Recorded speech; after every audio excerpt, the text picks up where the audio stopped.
A generous soul. She was a very giving person and a very sharing person.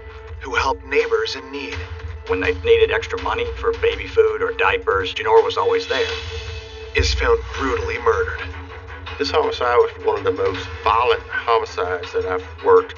There was blood from basically the floor to the ceiling. It was something that shocked the community.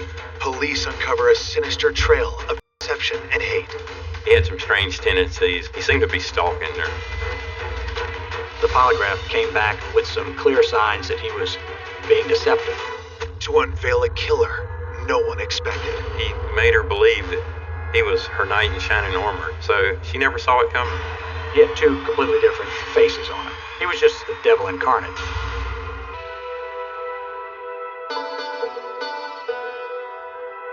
One hot summer morning, sleepy rural town of Clinton, Louisiana, the sheriff's office gets a call that sends them to a farmhouse just outside of town.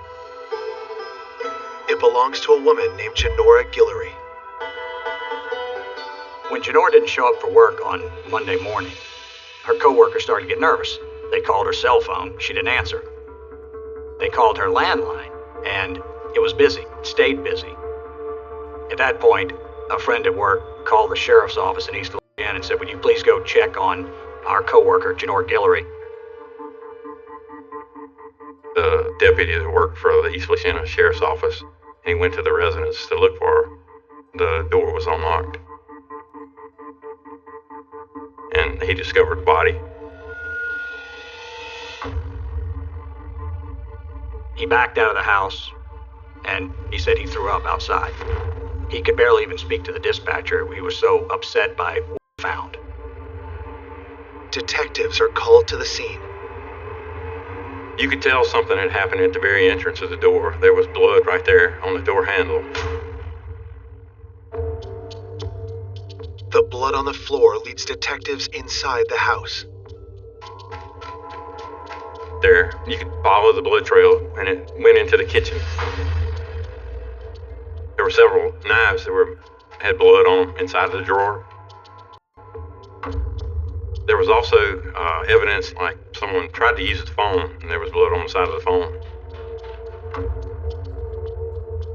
The blood leads to the bedroom, where detectives are met with a gruesome sight. In the middle of the floor lies the lifeless body of 42-year-old Janora Guillory. You could see evident tears in her skin, which, we knew at the time were deep stab wounds. She was beaten severely. There was blood from basically the floor to the ceiling. The lamp was broken and stuff knocked over in the bedroom. I've seen other homicides that I've worked that this one was more brutal. The body was also half closed, legs opened, and she was pinned against the wall. There was a possibility that she had been raped. Detectives in this small parish don't investigate many homicides, let alone one this brutal. They call in the Louisiana State Police to help process the scene. They took some DNA samples of the material that was found under her fingernails. The samples are sent to the lab to see if there are any traces of the killer's DNA. We didn't find any type of murder weapons. We found that it was actually no forced entry. We pretty well figured that it was somebody that she knew and had a little bit of trust in to open the door. As police collect evidence, Janora's neighbors, Philip and Amy Skipper, arrive on the scene. They were, of course, shocked. Philip's wife, Amy, she was really destroyed, and she was a friend of Miss Guillory's. Police inform Janora's family. Her brother-in-law, Albert, is the first to get the terrible news. I received a call from the sheriff's office indicating that Janora was dead, had been murdered, and obviously it was just an unbelievably bad moment. To Janora's sister, my spouse at that time, Yvonne, that was probably the single most devastating moment in her life. The family rushes to the scene. When they arrive, detectives ask them for any details they can provide about Janora. Janora grew up in Eunice, Louisiana, a small town in St. Landry Parish. From the time that Janora was a young girl in school, she was a very giving person. She was a very intelligent woman, filled with love for life, filled with love for animals. Janora worked at an insurance company in Baton Rouge, but chose to live in rural Clinton, where she could indulge in her passion for animals. She had 30 dogs, she had 3 or 4 horses. She had rescue animals. She took care of friends' animals if they couldn't. Animals were a big part of her life. Friends were a big part of Janora's life too. She was thrilled when a sweet couple moved in across the street, and they immediately hit it off. Philip and Amy Skipper moved into her neighborhood, and I felt very comfortable that she had developed this warm relationship with the Skippers. Over the years, Janora and her neighbors became close friends. Janora told me how reliable they were and how hardworking they were. Janora really liked her neighbors, and she thought of the Skippers almost like family. Now her friends are heartbroken over Janora's violent death, and police are faced with the puzzle of finding her killer. It made no sense. Janora had no enemies, and she wasn't involved in anything shady or suspicious. When the autopsy report comes back the next day, it concludes that the murder took place between 11 p.m. and 2 a.m. It also reveals just how brutal Janora's final moments were. She was shot 5 times with a .22 caliber gun and stabbed 5 times. But neither of these attacks caused her death. A severe blow to the back of the head severed her brainstem from her body. She was actually alive, and she was fighting back and was stabbed and shot. This was one of the most violent homicides that I've worked. It was a very much overkill, which usually means it is a crime of passion. This was a particularly brutal, dastardly deed. We all stood outside Janora's house that morning and talked about who could possibly have done this. Despite the concern of Janora's family and friends, detectives can't rule out anyone as a suspect. We began talking to the neighbors and co-workers, the ones that showed up, and just started trying to get information. One person in particular draws investigators' attention: Janora's neighbor, Philip Skipper. Philip was real calm. What really got me was his over wanting to help too much, you know. We just had a feeling Philip knew something. Coming up, investigators uncover a dark obsession He was infatuated with her and couldn't take no for an answer. and menacing secrets. They called her names behind her back all the time, but never to her face.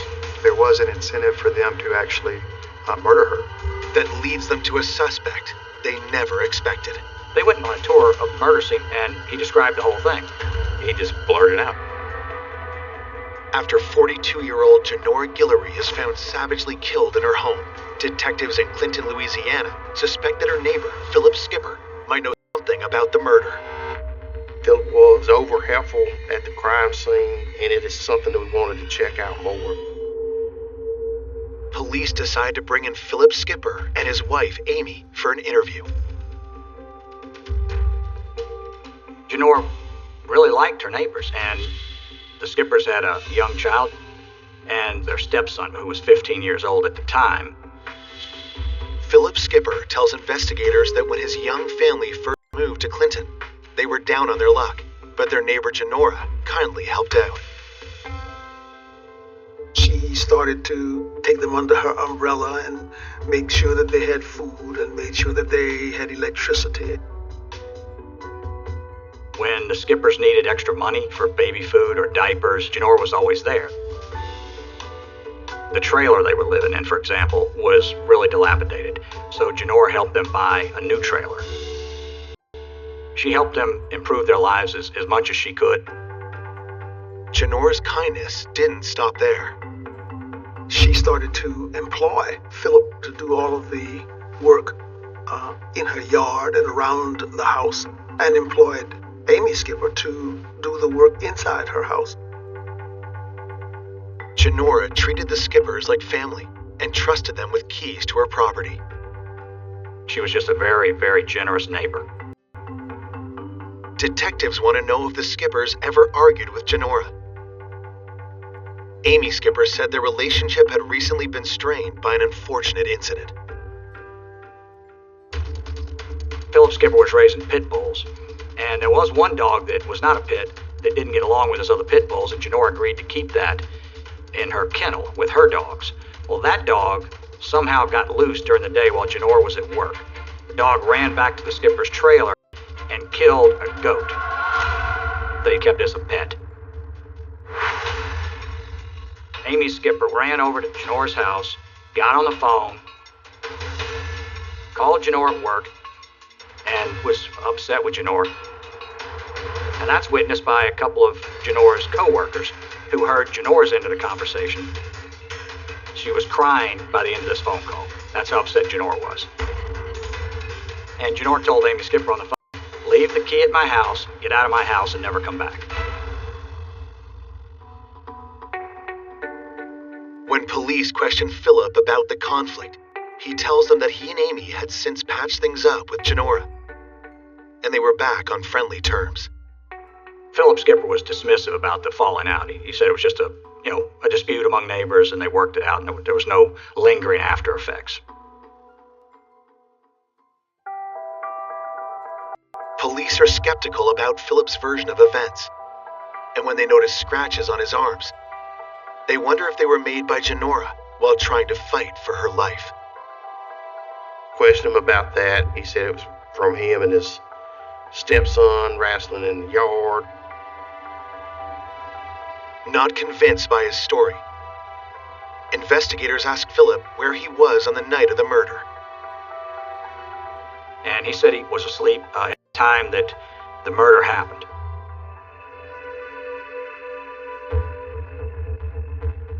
To confirm Philip's story, police ask to interview his 15-year-old stepson, John Ballio.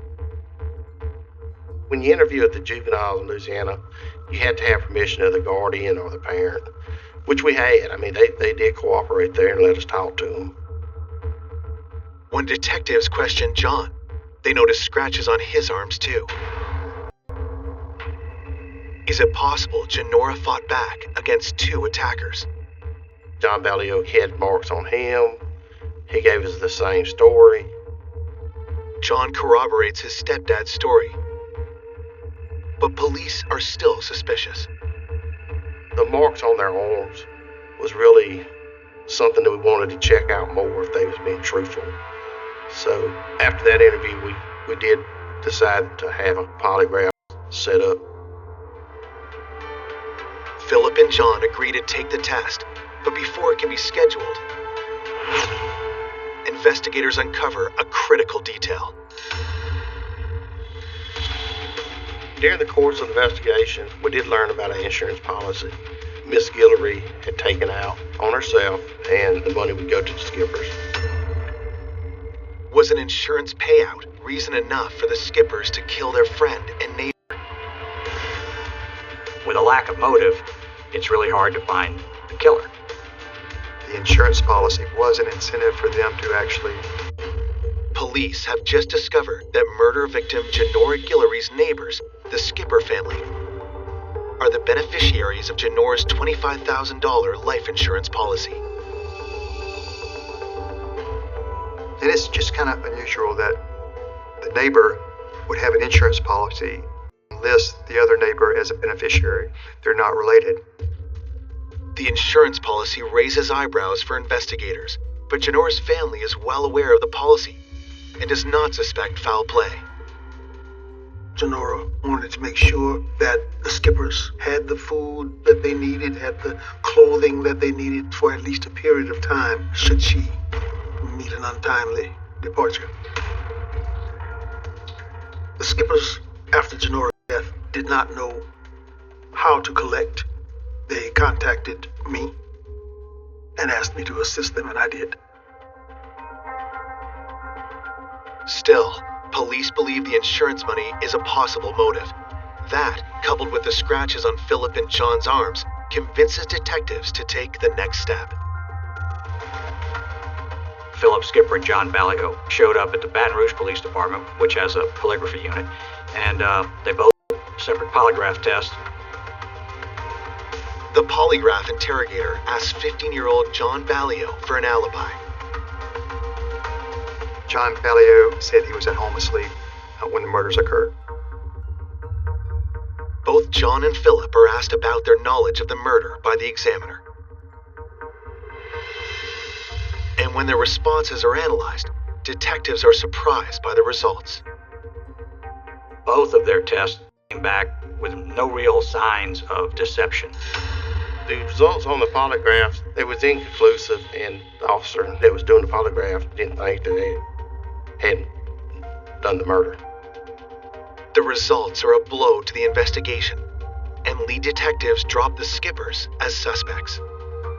We still didn't have no physical evidence, and the polygraph made us think, well, we need to start looking elsewhere. Detectives interview Janora's friends and coworkers about anyone she may have dated recently. A friend of Miss Guillory's did give us the name of Tommy Alexandra. Police track down Tommy at his home in a nearby town. He agrees to talk to police. Tommy tells investigators that he met Janora months prior at a feed store where she was stocking up on food for her animals. Janora agreed to meet Tommy for a drink, their first of several dates. Tommy and Janora had dated on and off for some time. But it soon became apparent to Janora that Tommy had other love interests. It turned out Tommy Alexander was not just dating Janora at the time. He was dating a couple of different women. Janora really liked him, but Tommy didn't want to settle down. He wasn't going to commit to one woman. Is it possible that an argument between Janora and Tommy could have turned deadly? We interviewed Tommy about the homicide. On the night Janora was murdered, Tommy says that he was at home. Police talk to his girlfriend, who confirms his alibi. They were able to eventually eliminate him as a suspect. As far as physical evidence to tie a specific suspect to the scene, there really wasn't anything. They kept trying to dig for facts, but they were hampered by the fact that, once again, they couldn't figure out why anyone wanted to kill her. Determined to get justice for Janora, investigators interview her coworkers and discover that she had an ongoing conflict with a man in her life. We learned about another friend, Steve Williams, from co-workers, and this is what we learned is that he wanted to date Miss Guillory. But the feeling is not mutual. Steve Williams managed to persuade Janora to go out one time, and that was enough for her. She didn't want to go out with him again, and she let him know. But he didn't take that no very well. Miss Guillory had really got concerned about him, according to her friends. He would sit out in the parking lot and wait for her to get off from work, would show up unannounced. Steve Williams showed up out of the blue while she was working her horses. He pursued her a little more aggressively than was comfortable for the family. From co-workers' explanations over there, he seemed to be stalking Janora. Janora said, he's bothering me and he needs to stop. When detectives look into Steve Williams. They're shocked to learn that their potential suspect is one of their own. Steve Williams was a Baton Rouge police officer. Detectives have learned that Steve Williams, who had been repeatedly contacting Jenora Guillory in the months before her murder, is a fellow police officer. Steve Williams had recently gotten a job with the Baton Rouge Police Department, and he was a probationary police officer in the next jurisdiction over. He was infatuated with her, and he was just a guy who couldn't take no for an answer. Jenora's friends knew that she was not interested, and of course after the murder, when the police are asking, well, who may have been upset with Jenora, he became a focus of the investigation. When you investigate law enforcement officers, it's harder than most because they know the law as good as you do. But we did have good cooperation through Baton Rouge City Police Department. Whatever we needed, they was willing to provide. As investigators gather more information about Steve, they uncover an intriguing tip from one of his colleagues, 29-year-old officer Tabitha McCants. Tabitha came forward during the investigation, and she had worked with Steve Williams at Baton Rouge Police Office. It turns out she got kind of a bad vibe from him. Tabitha tells investigators that she overheard Steve having heated phone conversations with a woman on several occasions while at the police shooting range. She said they make multiple phone calls. Police need to check Jenora's phone records to find out if Jenora was the person Steve had been calling. Tabitha also tells investigators that Steve mentioned shooting targets at his mother's home. And when they ask Tabitha if Steve mentioned the type of gun he used, her answer sets off alarm bells. She says he used a .22, which by this time we found out that a .22 was used in the shooting of Miss Guillory. As a police officer, of course, Steve Williams had firearms, a .22 caliber pistol, which is certainly not a police gun, but he did have a .22, and he shot it at his mother's house. Based on the history of him stalking Miss Guillory and access to a .22, that's when we decided that we would check Steve Williams out a little bit more. When detectives check Jenora's phone records, they quickly discover an alarming pattern. Looking at the phone records, Steve Williams, in my opinion, was stalking Miss Guillory. The phone records showed 35 calls to Jenora's home from the shooting range in 4 months, and an escalating pattern of calls and messages. Steve Williams had left several messages for Jenora the weekend that she was killed. In fact, he told her in a message that he was stopped by her house on the day she was killed. Investigators don't waste a second bringing Steve in for questioning, and when they do, his demeanor has them instantly suspicious. Steve was real nervous. It was just something about him like he was hiding something from us. Steve insists he had nothing to do with Jenora's murder. He claims he stayed at his mother's house the night Jenora was killed. Steve's mama's residence about 40 minutes away from where the homicide was. Police believe Jenora was murdered between 11 p.m. and 2 a.m. Could Steve have slipped out undetected while his mother was sleeping? Jenora was shot with a .22 caliber pistol, and the fact that he had a .22 was nearby on the day she was killed, it really put him very high up on the suspect list. That's when we had him take a polygraph. Steve's answers are analyzed, and the results sent to detectives. Steve Williams' polygraph examination came back with some clear signs that he was possibly being deceptive. His polygraph basically told us that he may have known something about the murder. Made me really think that he had something to do with this. That's when Steve advised he wouldn't talk to us no more. He wanted a lawyer. Despite Steve's refusal to cooperate, detectives continued to investigate him. He looked like a good suspect. Now the question would be, can they find the evidence to prove it? They got a warrant for his house, they got warrants for his personal cars, and they got a warrant for his police car. Now to do that, they had to work with the Baton Rouge Police Department. And the detectives were hoping to recover a .22, knife, anything with bloodstains, anything to link him to crime scene. They didn't find anything. It's a major setback. But detectives still have one last piece of forensic evidence that they believe could connect Steve Williams to the murder. They get a search warrant for a DNA sample from Steve to see if it's a match for genetic material found on Janora's body.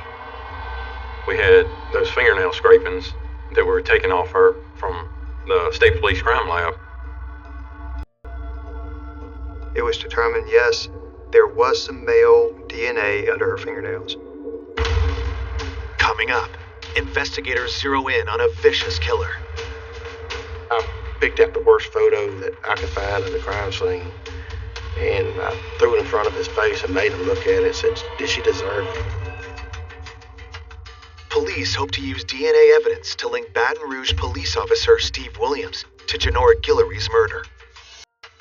Steve's DNA is compared to material found under Janora's fingernails. His DNA was not actually determined to be under her fingernails. The DNA also doesn't match any known criminals in the FBI database. The fingernail scrapings came back to a known male genetic profile.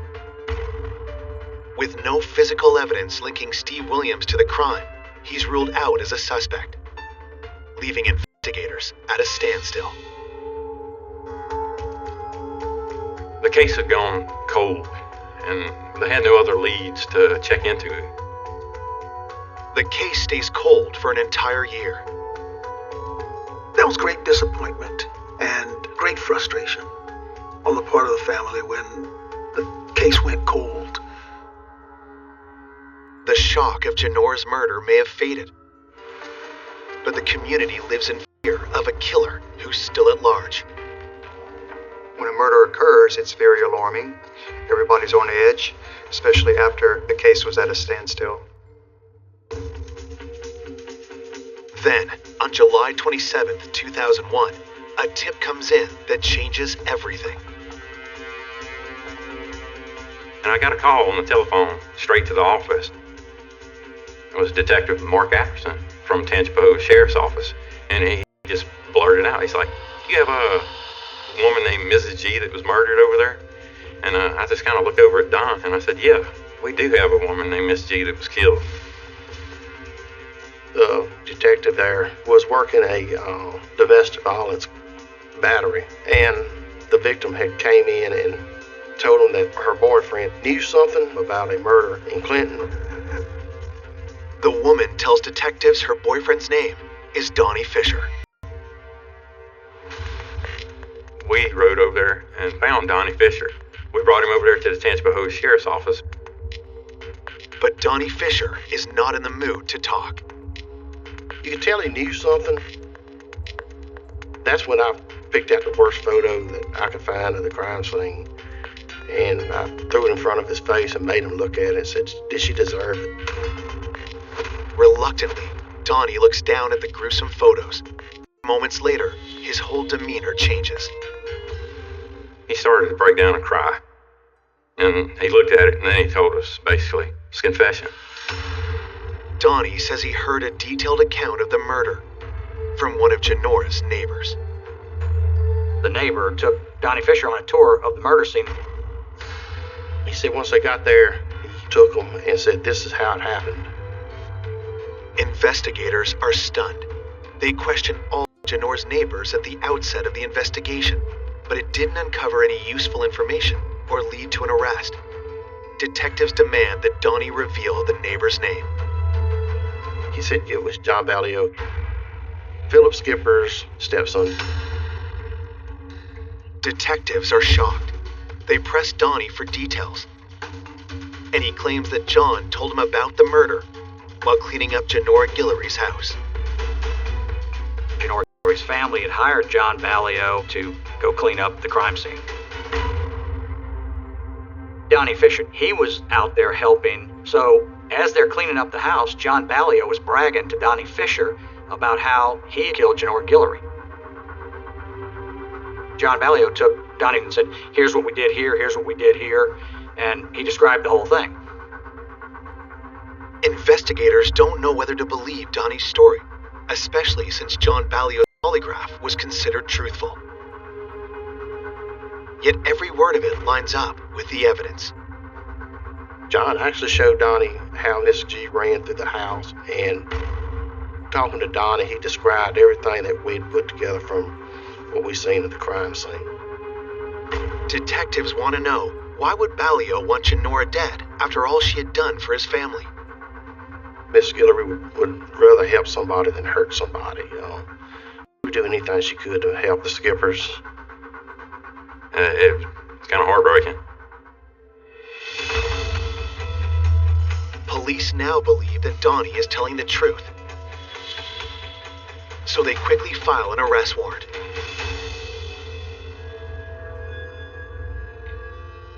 We picked up John Ballio late on a Friday evening, and we brought him back to East Feliciana Sheriff's Office for charges of first-degree murder. Investigators now believe the key to cracking this case is a confession from the alleged killer. Luckily, a recent change in Louisiana state law allows them to question a minor accused of murder without a lawyer or guardian present. The police had to get John Ballio to come clean and tell the truth. We brought him to my office and advised him of his rights. He would bounce from here to there during his statements at first when we initially questioned him. And then we started talking about the brutality of this homicide. After probably an hour and a half interviewing, he finally came and told the story about how he killed Miss G. But first, Ballio needs to get something off his chest. He didn't do it by himself. Pointing the finger right back at Philip Skipper. Detectives are speechless. John Ballio just implicated his stepdad, Philip, in the murder of Janora Guillory. And that's not all. He pointed to several other people, too. Detectives in Clinton, Louisiana have just arrested Philip Skipper's stepson, John Ballio, for the murder of 42-year-old Janora Guillory. John started basically telling us how this went down. And John claims he didn't act alone. He points the finger at his stepdad, Philip Skipper, and two other people. Johnny Hoyt was a brother-in-law to Philip Skipper, and Lisa Skipper Hoyt was a sister to Philip Skipper. He said they killed this woman together. Lisa and Johnny, that's the first time their name had ever came up. And we were, of course, shocked. John Ballio gave a detailed confession on videotape to exactly what happened. John claims that Philip, Johnny, and Lisa had formed a white supremacist gang called the Brotherhood, and that killing Janora was meant to be John's initiation into the group. It would be my true test of brotherhood. There was a skinhead gang. Actually, they were very anti-black and neo-Nazi. Philip Skipper, he had two completely different faces on him. I mean, he had the one he presented to Janora Guillory, which was, the nice neighbor. And then behind her back, he called her all kind of names. He hated black people. He basically made her believe that he was her knight in shining armor. She never saw it coming. Killing Janora would not only initiate Ballio into their gang, but also bring a financial windfall. Philip Skipper was smart enough to figure out that, hey, if she doesn't like us anymore, it's not going to be very long before she changes that insurance policy and names someone else as beneficiary. Ballio tells detectives that on the night of the murder, the group had been drinking heavily. They arrived at Janora's door at 2 a.m. When we got there, Lisa walked up to the door and knocked on it and told Miss G that she needed some money to get the baby some diapers. And Miss G cracked the door open. That's when Johnny hit her and forced his way in there. They just jumped on her like a pack of hyenas. She ran through the house, down the hall, screaming for him to leave her alone. Then she ran into the kitchen and got to the knife drawer trying to get her knife so she could cut him to make him leave her alone. Eventually, she ran to her bedroom.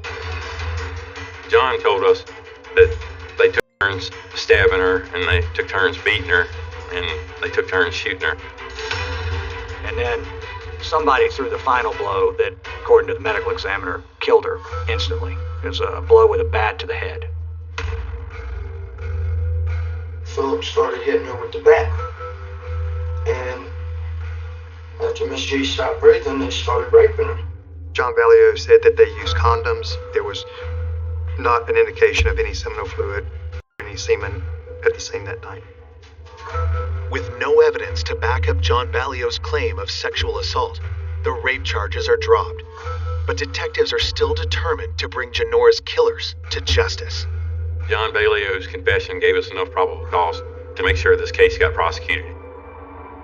For cooperating with police, John is given a deal. He pleads guilty to second-degree murder and receives a juvenile life sentence to expire when he turns 21. Lisa Hoyt also takes a plea agreement and is sentenced to 25 years. That leaves Johnny Hoyt and Philip Skipper to face justice in separate trials. When news of the arrests gets out, Janora's family is devastated. When the family found that Philip and John were involved, they were really, really upset and angry that the people that Janora had taken care of so diligently were the ones involved in her murder. The prosecutors are determined to bring Janora's killers to justice, but they have a problem. There's no concrete evidence linking either Philip or Johnny to the crime scene. There was some male DNA under her fingernails, but it did not match the samples that we had from the 3 males in this case. Both cases rest entirely on the testimony of John Ballio. John Ballio walked us through what happened that night, and that was crucial for our case. He actually brought everything together, and it made the whole situation make sense to a jury. Was Philip Skipper's trial. The jury came back with a unanimous verdict. He was guilty of second-degree murder. Philip Skipper is sentenced to life in prison without the possibility of parole. Philip's wife, Amy, is not charged with any crime. A lot of times people ask, what about Amy? What about Amy? Amy Skipper had no idea what her husband was doing. I genuinely believe that Amy Skipper did not have any knowledge of what was going to take place. I believe that she had nothing to do with this. Johnny Hoyt was found guilty of second-degree murder and sentenced to 25 years without the possibility of parole. But for the family of Janora Guillory, no punishment could possibly make up for the pain they suffered in the wake of her murder. Janora's father died of a broken heart. It was just a very, very difficult time for her.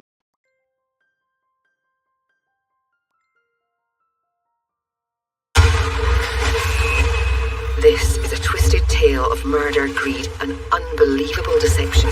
Harboring these types of secrets resulted in the most extreme, horrible things happening. This is the biggest example of a fall from financial grace. A true crime story with more shocking twists than a Hollywood thriller. He's diabolical. He's a sociopath. He's a psychopath. He thinks only of himself. It's hard to believe these secrets and lies would end in murder. A business empire destined for greatness. They made $12 million gross their first year. It goes from dream to nightmare. It's fucked up. You can't trust anyone. Your family, your friends, or your business partners. I had a gun in my office. He just wanted to escape. Greed is a bottomless pit and deadly sin. He's on a round-the-world surf trip. He's willing to destroy anyone in his path to earn as much money as possible. He doesn't want to be found. This is a spine-chilling tale of how far some people are willing to go to keep their secrets hidden and their deadly deeds in the dark. One of the worst things I saw in 26 years as a prosecutor. A secret to die for.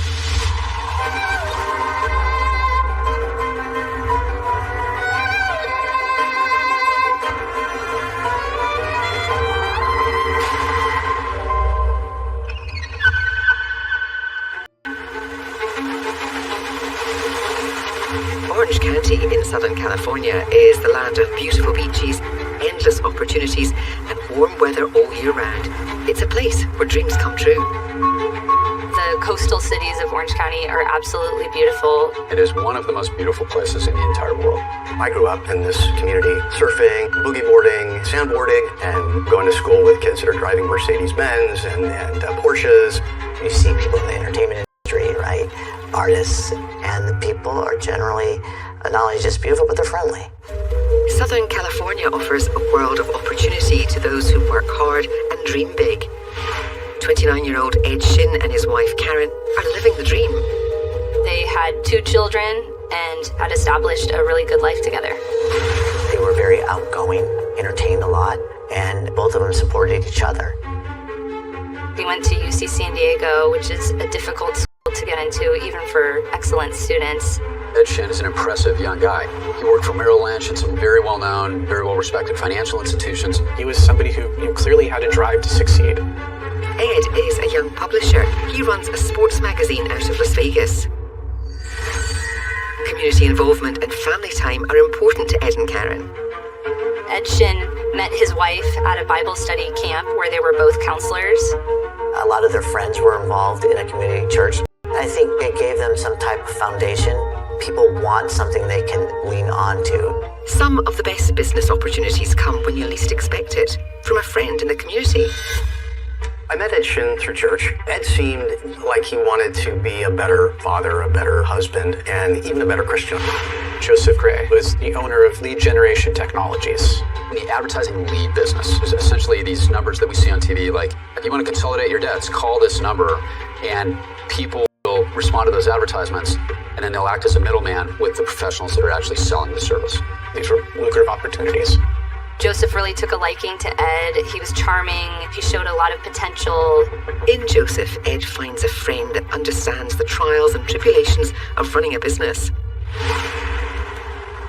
The magazine Legends, it didn't always necessarily follow through the way Ed had imagined. Sometimes he would allude to the commutes to Las Vegas where he had a publishing company and the challenges of running that. I think it was affecting his relationship with his wife. Joseph liked him so much that he decided to throw him a lifeline.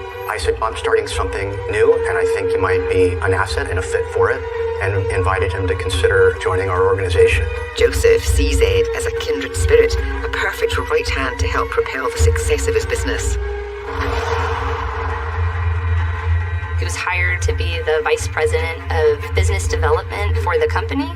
Joseph had a lot of faith in Ed. Basically gave him the keys to the kingdom. He was raising someone from the ground up in his own business and showing him the way. So I think they became very close.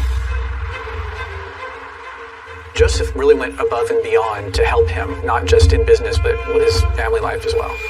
Ed was trying to close on a house, and he was having issues being able to complete that transaction. So my wife and I ended up buying it for him. There was a bond there. That's a pretty intimate thing to offer to buy somebody a house. LG Technologies has many vendors, and one of them is the marketing company Lead Point, which is represented by a fun-loving 30-year-old man named Chris Smith. Chris Smith was the quintessential California surfer. He wanted to be a professional wakeboarder, but he has an injury, and then he decides that he's going to get into the advertising business. Chris Smith was an entrepreneur, always looking for the next big thing. Ed and Chris met each other.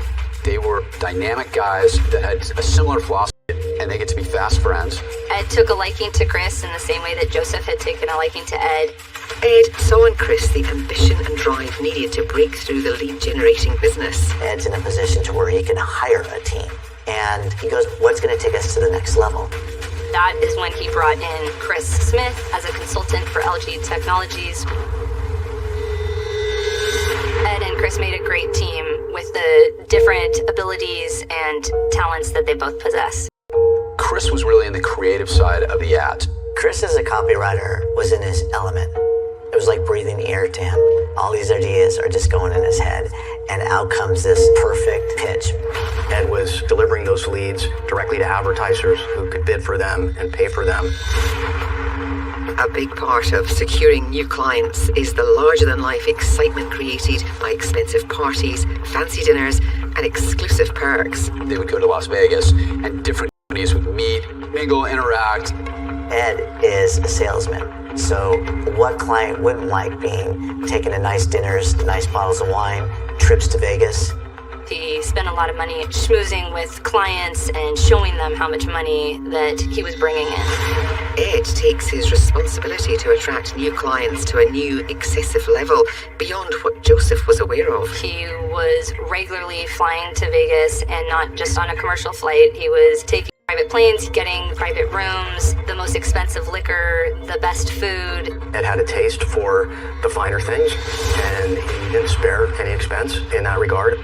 Chris enjoyed the benefits of being Ed's friend. He liked to be part of that environment. They were able to build out these marketplaces of buyers that we needed. We were on a really nice trajectory. Everything seems to be going great, but Ed and Chris are keeping a jaw-dropping secret from their boss.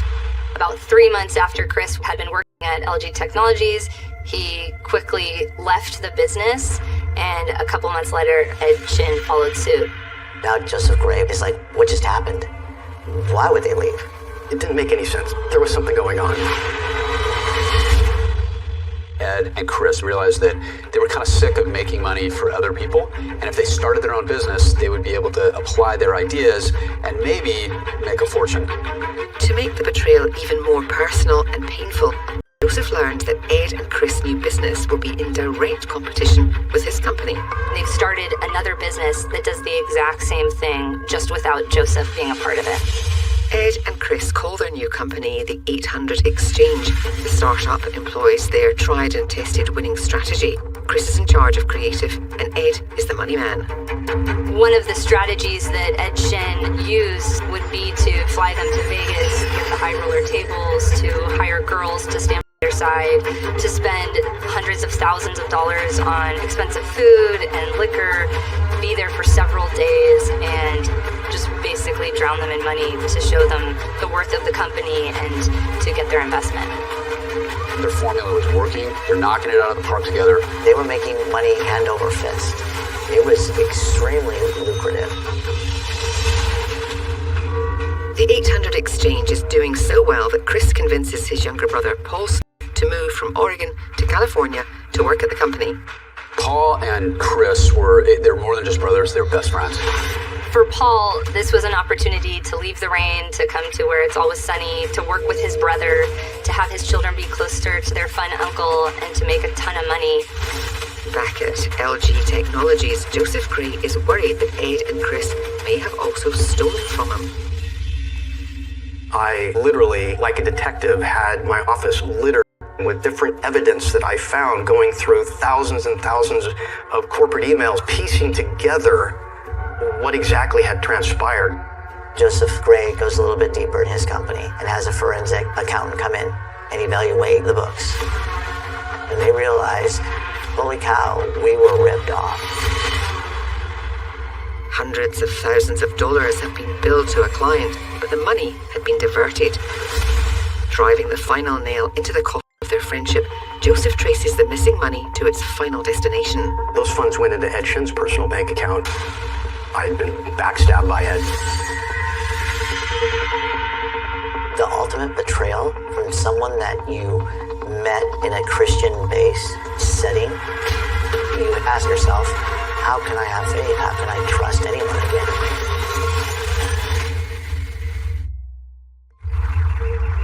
A forensic accountant has uncovered a startling secret. Ed Shin made changes to LG Technologies' system in order to reroute money to his personal bank account. We realized after looking a little bit closer that there was shy of $1 million in actual cash that was embezzled. Ed embezzled money from somebody who had really mentored him, both personally and professionally, someone who had put all his trust in him. It was obvious that there was some wrongdoing. He betrayed that trust completely. But beyond that, there were leads that were most likely siphoned off from our TV stations and converted into cash off the radar. I'd say probably another $1 million. When you realize that you were duped, it really sets you back in how you view people in general and your willingness to trust. Despite the bad blood and potential criminal charges, business at 800 Exchange is booming. Ed and Chris were a phenomenal team. They were unstoppable. They're killing it. They made approximately $12 million in their first year of business, and it's almost all profit. They complemented each other. They just had that drive, the background, the creativity, the business sense at that surface level. With the growing list of Fortune 500 companies joining their client roster, young entrepreneurs are living the lives they've always dreamed of. Ed was a wealthy businessman, and he liked people knowing that he was that. He loved the appearance of being powerful, flashy cars, nice clothing, nice dinners, nice bottles of wine. Once again, Ed is leading the lavish lifestyle with frequent trips to entertain and impress his clients. He loved Vegas. He loved the gambling tables. He would go out and he was spending serious amounts of money. Unlike Ed, Chris is more careful with his money and isn't going on any crazy spending sprees. Chris is in a lot of ways the opposite. He's the kind of laid-back surfer guy, the guy who's kind of rolling in at 5 o'clock, pulling all-nighter, wearing shorts and looking like he came off the beach. Chris Smith was not alone in his beliefs that corporate life was not necessarily the healthiest way to go, and he couldn't wait to make enough money to go and surf around the world. He wanted to be free and live a life of relaxation, embracing what this world has to offer. Chris's charisma and fun-loving personality attracts the attention of lots of beautiful women. The guy's incredibly good looking. You look at pictures of Chris and it's like, I want to introduce him to my daughters. One beautiful woman makes a heart-pounding connection with Chris. Erica was a ballet dancer from Northern California, gorgeous, fiery redhead, very likable, great personality, down to earth. She met Chris at a New Year's Eve party and they immediately hit it off. They shared a lot in common. They liked the outdoors. They would go on trips together, the concerts, hikes. She was able to tame Chris. She was exactly what Chris needed. And Chris's brother, Paul, and his parents absolutely adore Erica. The Smiths thought that they'd hit a home run because when Chris introduced Erica to his family, they loved Erica. Chris told his dad, I think this is the one. He had everything planned out to ask her to be his wife. But not everything is hunky-dory for Chris and Ed. They have a big problem. My business filed a civil case against Chris Smith and in the neighborhood of $10 million. It was for breach of contract and a number of different things. Joseph Gray also files a criminal case against Ed Shin to recover the money Ed stole from LG Technologies. I personally made it a mission. I'm going to hold Ed accountable. I suspected that Chris knew quite a bit, but I don't have any direct evidence. The local police department had enough evidence at that point where they were able to arrest Ed, who made bail, as people often do. Facing troubling criminal charges, Chris confronts Ed point blank, desperate for the truth.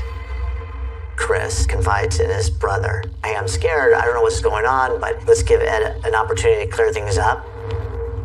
And Ed's reply is, I didn't take anything. This is crazy. I'll take care of it. And this is somebody that Chris trusted implicitly.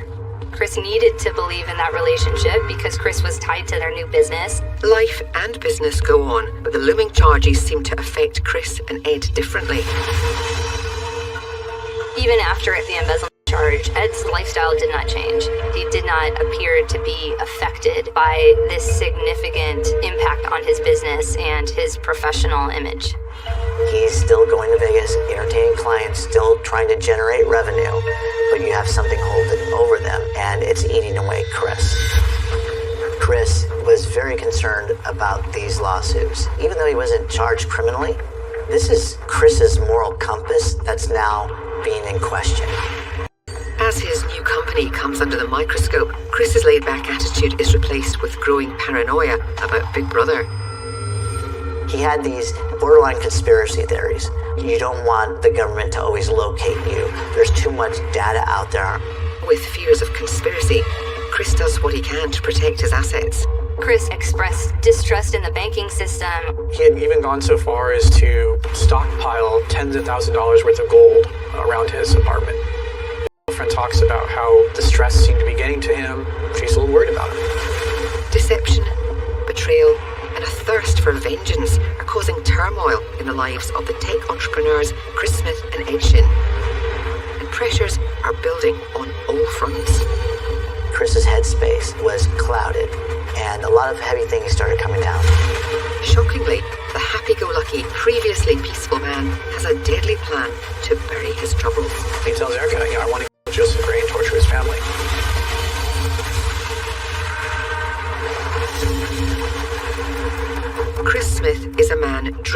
brink of desperation and despair. Chris had told Erica that he wanted to torture Joseph Gray and his family for what they had done in terms of bringing this lawsuit forward and putting him under this stress. You got to be in a pretty dark place. This was very unusual behavior for Chris, and people around him were concerned about it.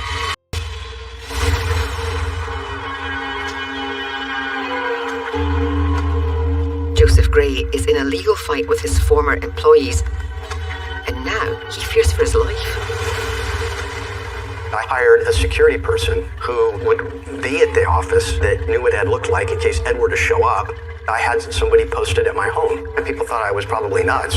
Show's totally overreacting. In my worst nightmare, Ed shows up with a gun. And the pending lawsuits continue to build anxiety and uncertainty at 800 Exchange. For Chris, this was really stressful. It made him question if he should continue being in this type of a business. He talked about being a rat in the corporate world. Chris has an idea to regain his sanity and peace of mind. Chris expressed to his family that he was interested in leaving the business world and getting off the grid and starting his next chapter, like being a bartender on the beach somewhere and surfing for the rest of his days. Every surfer in California and probably everywhere else in the world dreams of sailing off into the sunset with a beautiful woman under one arm and a surfboard under the other. With faraway beaches filling Chris's thoughts, very real legal issues hit Ed at home. Ed Shin is found guilty of embezzlement. He was sentenced to state prison pending successful completion of about $700,000 in restitution. If Ed paid that restitution, that would be the end of it. He would avoid jail time. As part of the deal, Ed needs to come clean and tell the truth to the courts, to Joseph, and to his business partner, Chris. What Ed did was calculated. I can get this company off the ground by stealing over here, and then if they do catch me, then I only have to pay back a small portion. You're looking at maybe something north of $2 million in total that Ed managed to embezzle. And we agreed we would also settle the civil case. The dismissal of the civil case against Chris meant he was no longer involved in the legal battle with LG. The settlement brings Ed a step closer to ending his legal troubles. But how can Chris trust his business partner after all these blatant criminal secrets and lies? He basically says, yeah, I was skimming off the top, but, I deserved it. I wasn't being given what I should have been given by Joseph Gray. The cat was out of the bag, and Chris became angry. Got to the point when Chris realized Ed was not exactly who he had shown himself to be, that he would not be a good person to remain in business with. Chris realizes he's my partner, and he's the person who I have to ultimately trust. This is a guy who stole from somebody who was kind of bringing him up last time. Is he going to do it to me? He learns this partner is shady, that he has a whole other side of his personality, and this is beginning to go from dream to nightmare from the perspective of Chris Smith. With the disappointing and shocking secrets now revealed, Chris worries about his own finances. Ed is now a convicted embezzler. Chris realizes that he's in business with a guy who's a felon fraudster. And that is a big problem when the felon fraudster is also the one that's in charge of all the business accounts. Chris suspected that Ed might try to use money from 800 Exchange to pay his restitution. Chris confides in his brother. I'm not going to let him get away with this. He's not going to take advantage of me. It got to the point where Chris started pushing Ed, open up the books, show me the books. And Ed didn't want to do it. Ed pushed back. So Chris ended up bringing his own lawyer into the mix. And there's even more tension between these two guys. Chris is determined to see the books to protect his interests, and he has a card up his sleeve. Because 800 Exchange was tied into it, for this agreement to fully come to fruition, Chris was going to need to sign off. If those signatures weren't on that document by a certain date, Ed was going to jail. Ed needs Chris's signature, so Chris demands some changes. Chris has put in certain things in the business that would give him a little bit more control. There's going to be some restrictions so that Ed doesn't have complete control of finances. And Ed reluctantly agrees to meet his friend and business partner. Ed has agreed to give Chris access to the books and make sure that there has to be 2 signatures on every check. So they schedule a meeting. Ed and Chris were set to meet at the business, and Ed would show the books to Chris. The stage is set to expose new secrets, lies, and deceptions that will change the lives of these partners forever. If Ed had been stealing from his own company and from Chris, then that would have been a major problem.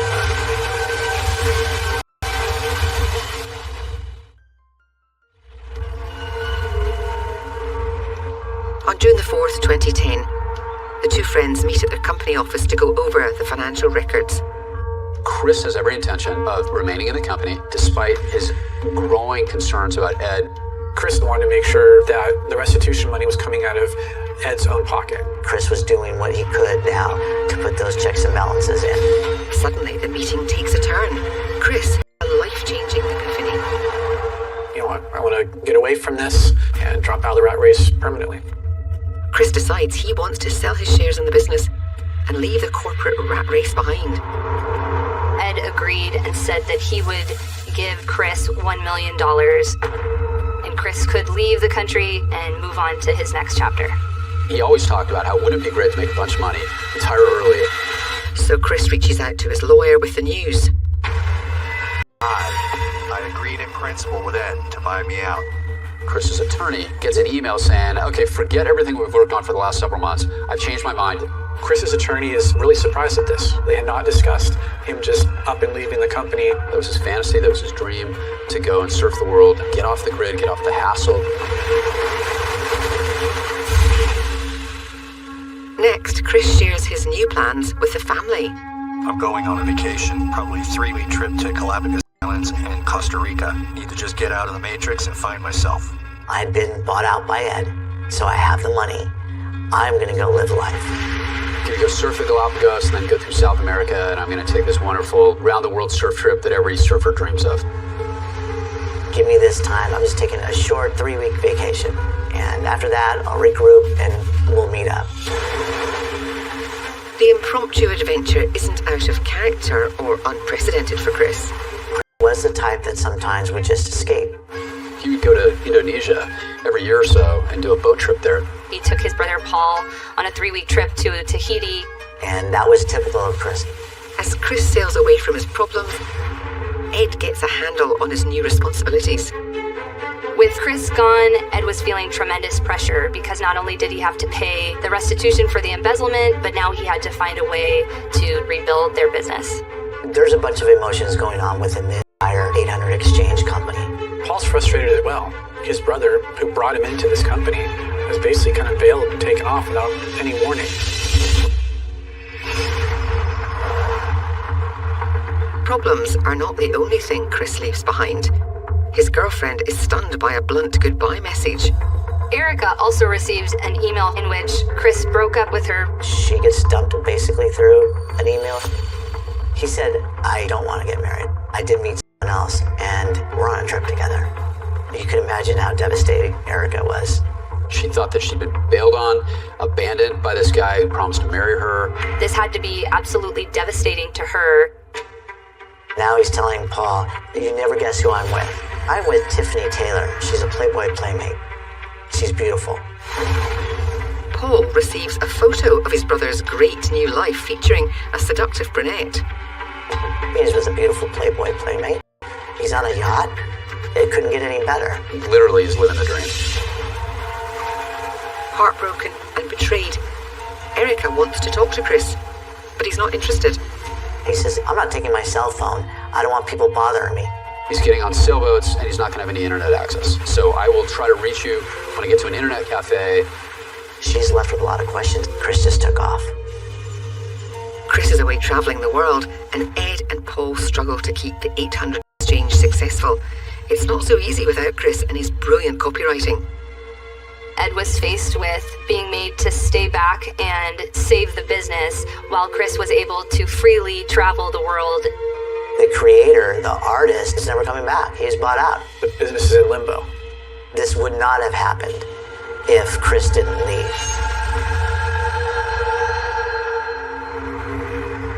But dropping revenue doesn't change Ed's legal financial obligations to Joseph Gray. It just makes payments harder. Ed was continuing to travel to Las Vegas regularly in order to wine and dine clients and try to bring in more money. He has to convince everybody that, don't worry, I have it under control. Then Chris's family receives another surprising message. He decided to extend his 3-week excursion. He needs a little bit more time, so he goes, I'm going to extend this for 2 more months. I want to be alone. I don't want anyone to find me. Who could have ever found what that would turn into one day?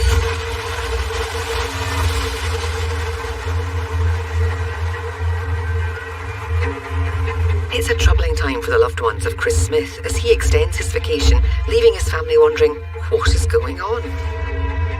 He had told his family that he would leave and abandon that high-speed, high-drive lifestyle. They were surprised that he would do it the way he did. Amazing sailing for the past 2 weeks.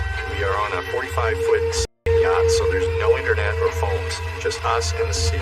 They were dependent on him finding the next internet cafe to send an email from wherever he was, but never really sure of his exact location and did not have a way to get a hold of him if they needed to. The lack of communication sets a stage of desperate uncertainty that worries his parents. Chris's dad started to become very suspicious and asked questions that only Chris would know. Chris, this is you. What lake did you grow up on?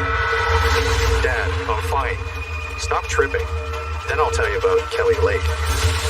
Chris responds with the correct answer. So, at least temporarily, Chris's dad is satisfied.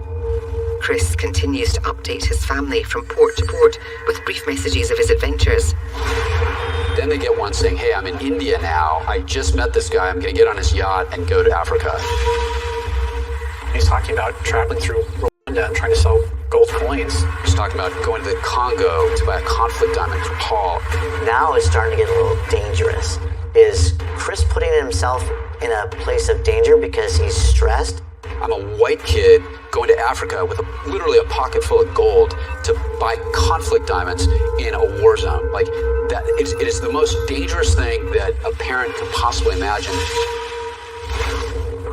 As Chris ventures into treacherous territories, his emails become few and far between. His family's deeply concerned. Maybe he's injured, maybe he's in a hospital. The length of this trip keeps on expanding. There's no end in sight. 4 months after Chris Smith's exit, the 800 exchange is struggling to stay profitable. But money attracts money, and Ed Shinn knows it.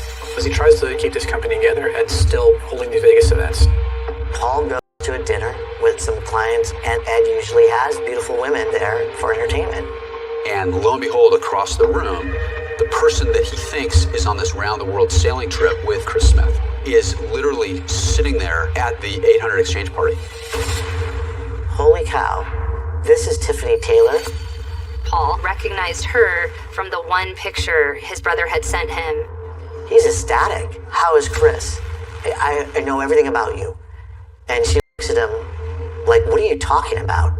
Like, aren't you supposed to be on a boat with my brother? And she's like, I'm so sorry, I have no idea what you're talking about. Tiffany's reply leaves Paul speechless. If Tiffany Taylor didn't know Chris, then who was Chris with and what was he doing? Paul's brain is just about ready to explode.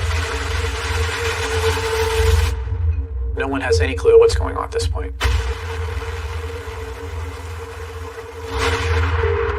Paul can't get a hold of Chris until he receives an alarming message. This last year has been the worst year of my life.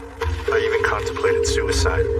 It becomes increasingly apparent to the family that Chris is disturbed, he's on the edge, and he's making really bad decisions. Then, over Christmas, 6 months after he left the US, the emails from Chris Smith come to a halt. The worry starts to increase. Your mind starts to wander. Your son is either alive or the worst has happened. Debbie is checking hospitals. Steve is contacting the State Department, the embassies. Now, grief-stricken and perplexed, Chris's parents need to do something for information, so they file a missing persons report. Detective Julia Bowman is assigned to the case. From the moment that I opened the case file, there was so much that was wrong with it. There were so many red flags to me. Nothing is going well for the former business partners. Chris has stopped all communications home, and Ed's business has crashed and burned. Chris is instrumental for the success of the company. Once he disappears, the company basically goes down the drain. This was very damaging to Ed's ego. He was accustomed to being on top, being successful, and his credibility was in question, and his business was failing without a successful way out. This is the biggest example so far of China's fall from financial grace. Disgraced and embarrassed, Ed closes the business and moves out. In January of 2011, literally overnight on a weekend, Ed packed everything up and just abandoned the office space. He leaves without paying $40,000 he owes to the property manager. It just so happens that Joe Dallo's PR firm has offices in the same building that Ed did. The landlord was like, can you help me track this guy down because he owes me a bunch of rent? He said, Laguna Beach was in the complex looking for Shannon too. I said, Laguna Beach, we're in the city of San Juan Capistrano. What's Laguna Beach doing in here? According to Laguna Beach Police Department, Chris's dad filed a missing persons report because they lost communication with him. And we said, oh, that's interesting. So suddenly you have one business partner who appears to have fallen off the face of the earth, another business partner who appears to be missing, trying to deduct these required payments. I asked if the property was still open and vacant, and he said yes. So I go, great, can we go in there? And as we're looking around, just nothing really there to see, I go into Chris's room, and on the light switch looked like a small pea-sized blood stain. With the discovery of blood at the 800 Exchange offices, authorities are notified about a potential crime. At this point, it's becoming pretty clear that this was not going to be a happy ending.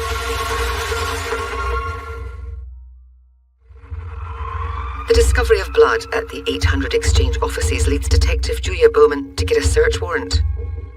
When we walked into the business, it was pristine condition. Nothing was out of place. Nothing really stood out. We directed the crime lab technicians to Chris's office, and they sprayed luminol. And it lit up like a Christmas tree. There was spatter on the ceiling, on the walls, on the ground. And it's looking like foul play is absolutely involved.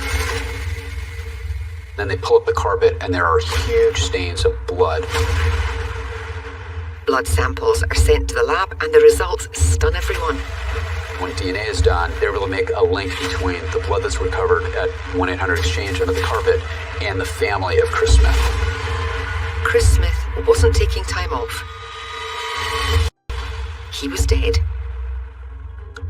All he wanted to do was enjoy his life, spend time with the people he loves, and now he can't do any of those things. The lingering question is, if Chris died months ago, who's been sending all these emails? The investigation has taken a deadly turn, and a digital forensic analysis of Chris's communications reveals a depraved secret hidden for over a year.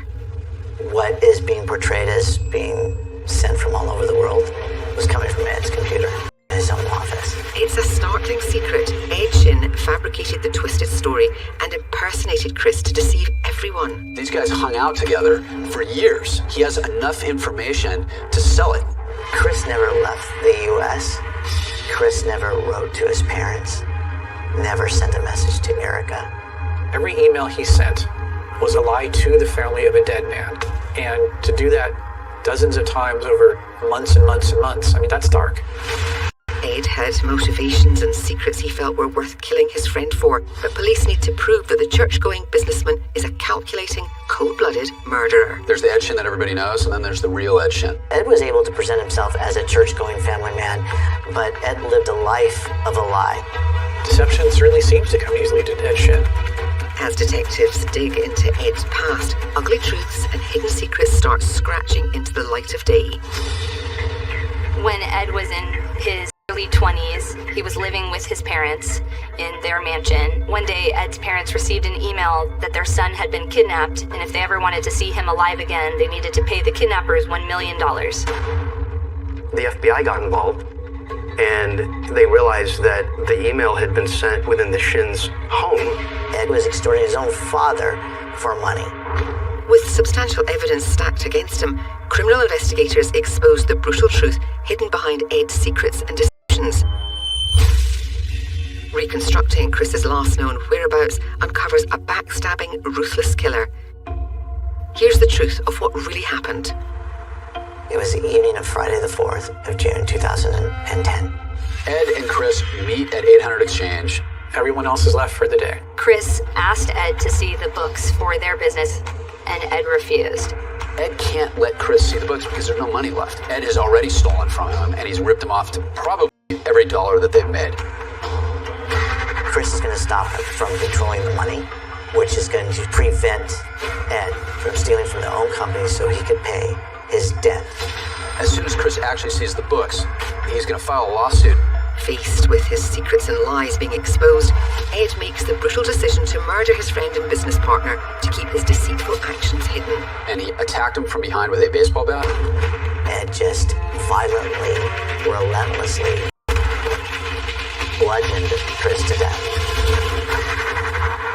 Ed Shin has done the unthinkable. And now, he needs to cover his tracks. I've got to clean it up before anybody comes in. He sends an email out to everybody saying, hey, don't come in on Monday. Ed had directed a cleaning crew to literally repaint everything and clean all the carpets. He needs to come up with a story to explain what happened to Chris, so Ed spins a huge lie and secretly takes over Chris's online identity. The audacity to pretend to be Chris to the people he loved and to write letters and give them a sense of hope that Chris was alive but traveling around the world, and then putting dark messages into those emails about Chris contemplating suicide and sending that to his parents. If it's going to save him, he doesn't care who he walks over or who he hurts. He's diabolical. He's a sociopath. He's a psychopath. Hoping to find Chris's body and closure for the Smith family, authorities dig deep. The night after Chris Smith went missing, Ed Shin's phone pinged out the middle of nowhere in the Mojave Desert in between Mexico and the United States, where he remains for about the time it would take to bury a body before driving back into Orange County. There were multiple searches, but it's really difficult to find a human body in a shallow grave in the desert. Chris's body was never found. The location of Chris's remains is a cruel secret Ed refuses to unravel. Ed was arrested as he was trying to get on a flight to Canada. There's disbelief, of course, but there's also this feeling of vindication. I had the premonition that Ed was capable of murder. He had the ability to play a role and to come across as somebody who's God-fearing. Ultimately, Ed was brought to justice for the murder of Chris Smith. It was the fastest jury deliberation in Orange County history for the guilty verdict of life without the possibility of parole. It is literally a wolf in sheep's clothing scenario. He's now in a place where he can no longer continue this pattern of lies and secrets that can harm anyone else. Even after his death, Chris Smith leaves a lasting impression in the lives of many. I connected to Chris because he lived in my neighborhood. We'd surfed all the same spots, and he's like a lot of friends that I have. I was blessed with being able to take Chris's surfboard back to the family. And when I was asked to do that, that was an honor for me. I got to know Chris through the eyes of his family.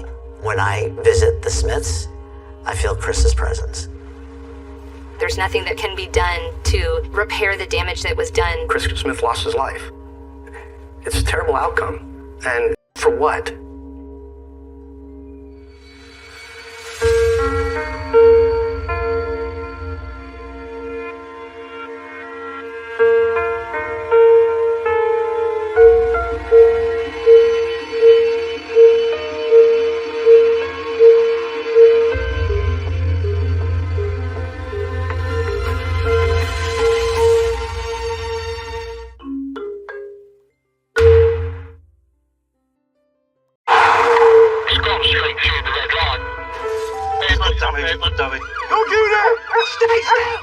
Derbyshire traffic cops.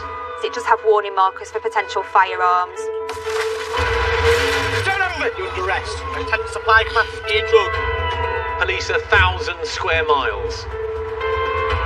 It's a crash. You got any other injury other than your head? With some of the UK's most dangerous roads. How nobody's been killed out of this, I don't know. How fast are we going? It's scary when stuff like this happens. In life and death situations. Get on the ground, you'll be taken! We've got runners. Face down! Yes, successful sting. Around every corner. Great acting, mate. There's a new challenge for the traffic cops. Step out of the vehicle now! David! Stop grabbing me like that! Coming up. The vehicle is now boxed in. Get out of the car! Get out of the car! Cracking down on drug gangs. This is the largest amount that I've ever seen or had any dealings with. I was the driver. So stop. Ruling through fear. I just had one trimming on the top of knife in my back. And the dealers. You've been detained on Section 23 drugs act. Cashing in on the victims. Police!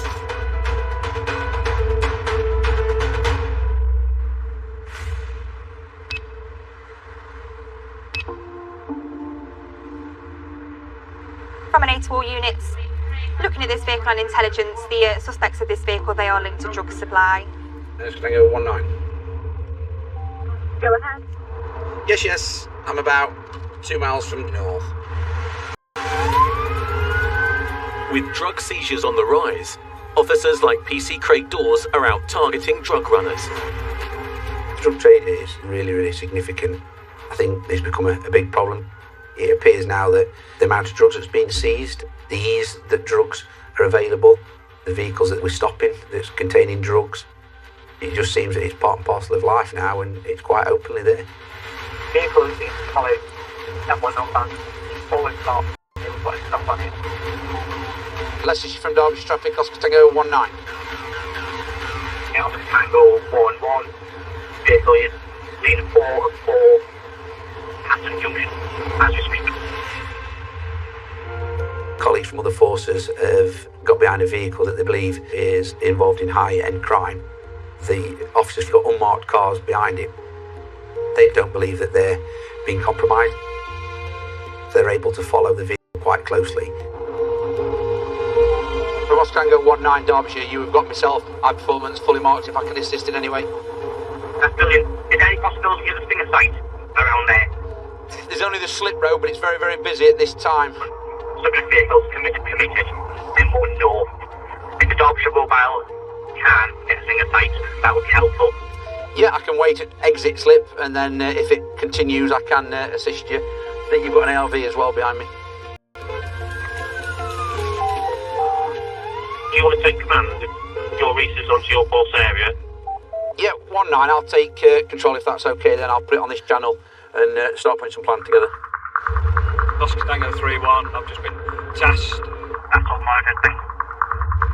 Other units, including traffic cop Nigel Waller, are rushing to assist. Yeah, I think we've got 2 units now, plus their units behind, so we could put a TPAC on. If you let us know when it's committed, we'll form up and drop in behind you if you keep a running commentary. We are on his way from Wakefield down the M1. For information, there's queuing traffic. Solid, slow moving. Friday afternoon, the volume of traffic through Derbyshire is really heavy. It will backlog very quickly, and you're thinking, what's going to happen here? Derbyshire, so we've got ability to get one of our cars out, put rolling block on. Yeah, before I can do that. Yeah, I'll put the safety on after the tanker.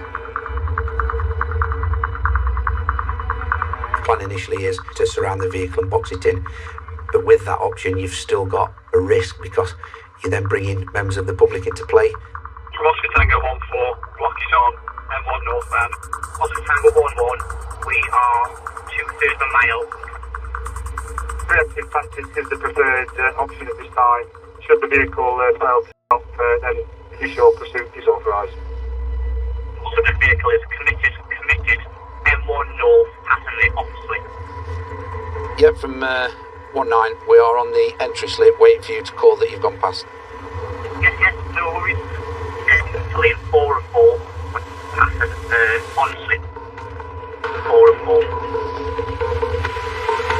Subject vehicle moved into lane 3 of 4, traffic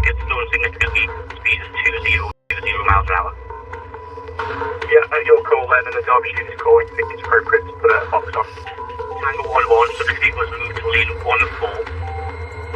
It's going to be aware of our presence now because of obviously the MOT unit. It's gone from 4 to 1.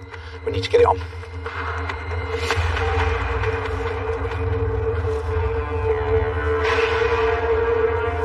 Tango 1-1, move up. Oscar Tango 1-1, so the vehicle is tight. Oscar Tango 1-1, subject vehicle is now boxed in. Get out of the car! Get out! Go! Get on the floor! Turn over! Get on the floor! Get on the floor! Give me your arms! Cuffs, you've got it. At the moment, you're in touch with the supply class A drug. Right, we're on the side. Yep. Move your legs. Move your legs in. Vehicle stop, no damage. Bell detain. On your arms, and we'll get you moved. Right, you right now? Right? Yeah, okay. Good. We'll slow things down now. Alright? At the moment, you're under arrest. Right? What we'll do, turn the caution, say no for NDC is evidential. Alright? We'll get you off the roadway and we'll get you dealt with. Openly, alright? I'm just a driver. Yeah, come on, let's get you up. Right. 3, 2, 1. Up you go. Right. Is it alright? Yeah. Come on, pal. Are you happy to move? It's alright, yeah. Are you alright? I've got a broken right, show me out. I'll see shed load. It's 10. As soon as the boot's open, we realised that this is quite a significant amount of drugs in the back. We'll take this as well. LA from 19. I don't know obviously what's been passed. We're going to take this gentleman and his car so we can get the motorway opened again. The officers move the suspect and his car off the motorway so they can be properly searched. It's always difficult when there's heavy moving traffic and you're trying to get around the other subjects going to and from. I think he was going to think about going, but luckily we all worked together, knew what we were doing and got the box on. One male detained, and it looks like a large quantity of drugs. He's got a lot of questions to answer. He's a suspect, but you've also got to look at is he a victim of cuckooing? It does happen, and people do get bullied into it, and they rule with fright. Cuckooing is something that we're finding where these gangs will target the vulnerable. That can be from basically befriending them to then taking over the flat or house where they will go and deal the drugs from, or being made to transport drugs up and down the country through fear of violence, and it's becoming more and more common. So what we're doing now is we need to get the vehicles off the motorway. That's the main thing. A motorway lane 1 and 2 at 4 o'clock on a Friday afternoon is not the ideal location to do any kind of business. So we'll get to the services and we'll sort it from there.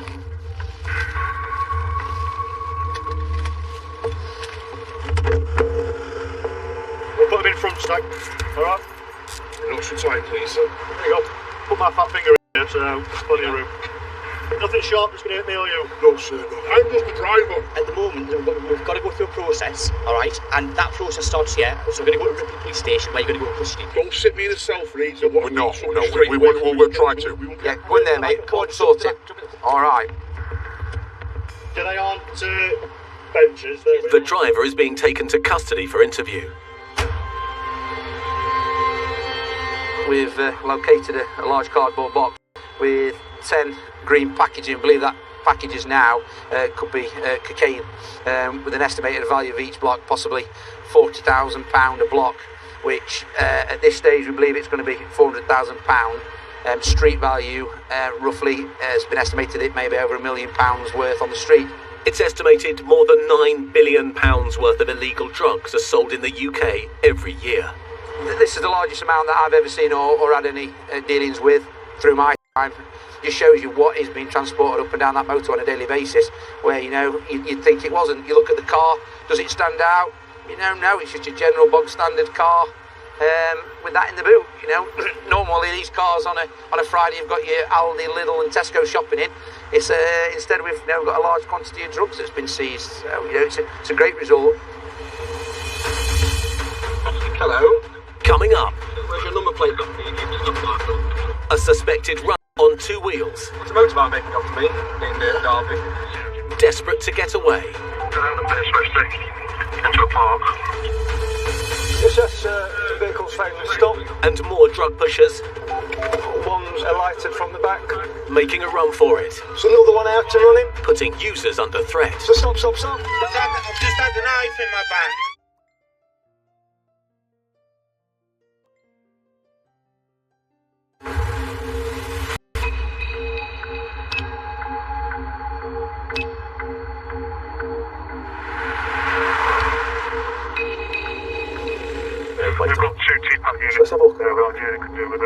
With drug offences on the rise across Derbyshire, traffic cops like Andy Swift are looking out for suspects running drugs.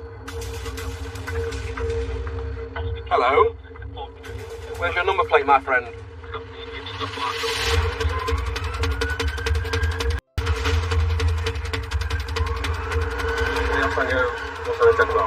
It's a motorbike making up for me, in Derby.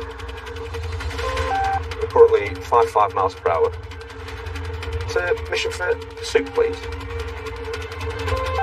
Location for Helen. On Bolton Lane, speed is currently 5030, DRA is low.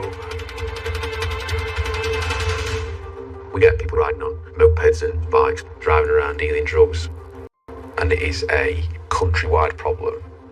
There's massive demand for controlled substances, Class A drugs, Class B, Class C. Can we get to local Stinger, dog unit, and potentially MPAS if possible? Pursuit, vehicle is right.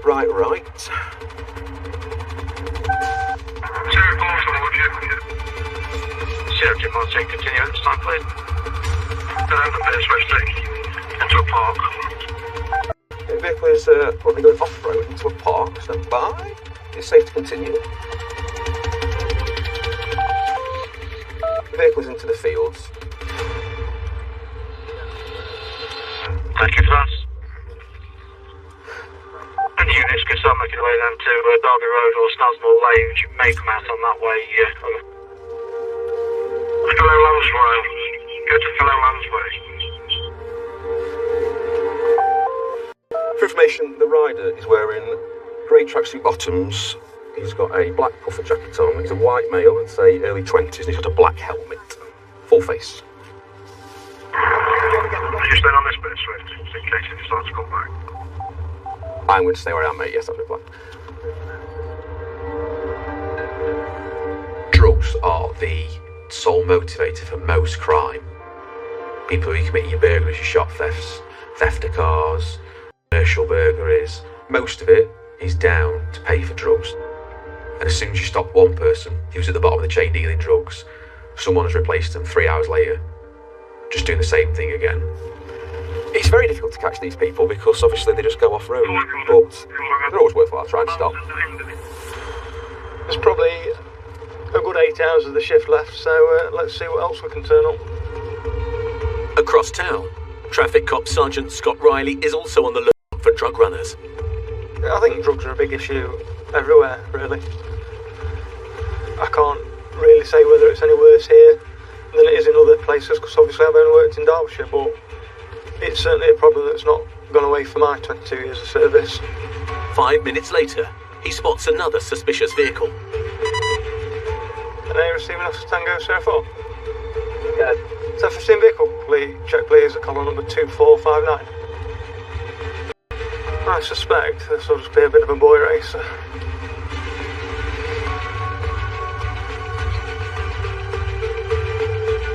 Yeah, there's something up with this.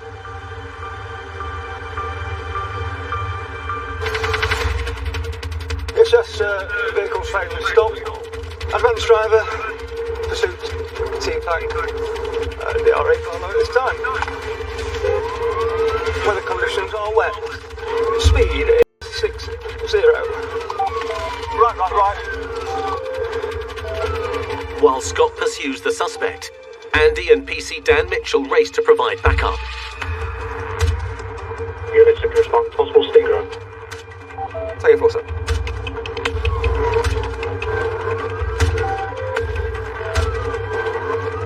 Yes, DRA is still low. On the brakes, on approach to the junction, and it is a left. Speed is 70. can I have Empaths and Oscar Juliets, please, on approach to that junction? Where we best going? This is a right, and then a left. We're going to go back to the main road. Yeah, we're still within the estate. It's just one alighted from the back.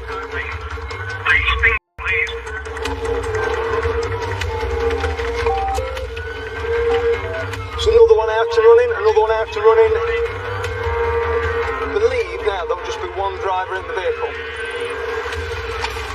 So stop. Another unit dealer, please.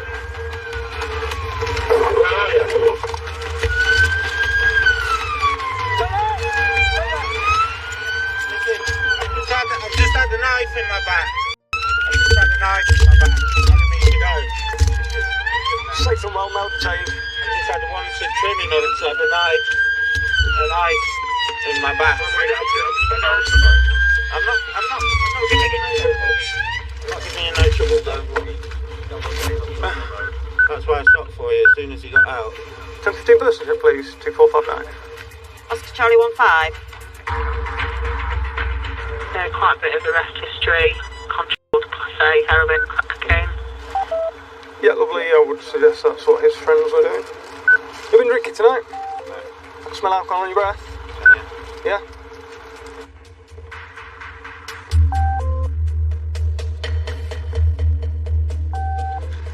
There is some stink.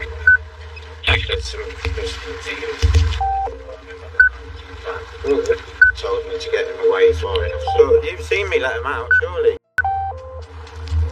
Pumps in around here, just to go on and continue to stop. Keep going. There you go. We're doing 16 statements. The driver's under the ego limit. Right, of course you pass the roadside breath test, but because of the manner you're driving, I suspect that you're under the influence of something. I can also smell cannabis. So my colleague's going to do a drugs test on you, alright? So this is a large machete. Oh, that'll be what I had in my back. Okay, so you're saying you're under arrest to drive like that, do you? He told me if I didn't get him far enough away from you to jump, he was going to stab me. That's why, as soon as they got out of the car, I stopped. So what were they doing in your car then? How did they get in your car? I was just about to score off him. Alright. What I suspect that they're doing with him is, he's a drug user. They will be using him to drive them around Derby because he's insured, he's got a licence, they will be doing their deals, they will be delivering their drugs to anybody in Derby. It's like a bit of an Uber for the drug dealer really, and they will just slide him his drugs free of charge for his night's work. While Dan waits for the results of the drugs wipe, Scott deals with the driver. At this moment in time, I'm arresting you on suspicion of dangerous driving, failing to stop for the police, possession of an offensive weapon, and possession of cannabis. And you'll go to Derby custody, and then you'll be interviewed, and everything that you're saying about being under duress, you can tell us on interview, alright? As you can see, cannabis and cocaine, there's a red line on the control line, and there's a red line on both the test lines, so it's positive for both. So you go and get the blood test now back at custody. Drug driving's a big problem, but we've now got kits where we can test whether a driver's showing positive for cannabis or cocaine, and the hit rate on it is startling really. And I'm further arresting you for driving whilst under the influence of a controlled substance. A search of the car raises suspicions further. Can you see nothing back on if you want? Oh, we've got another one. Oh. Well, these combat knives, don't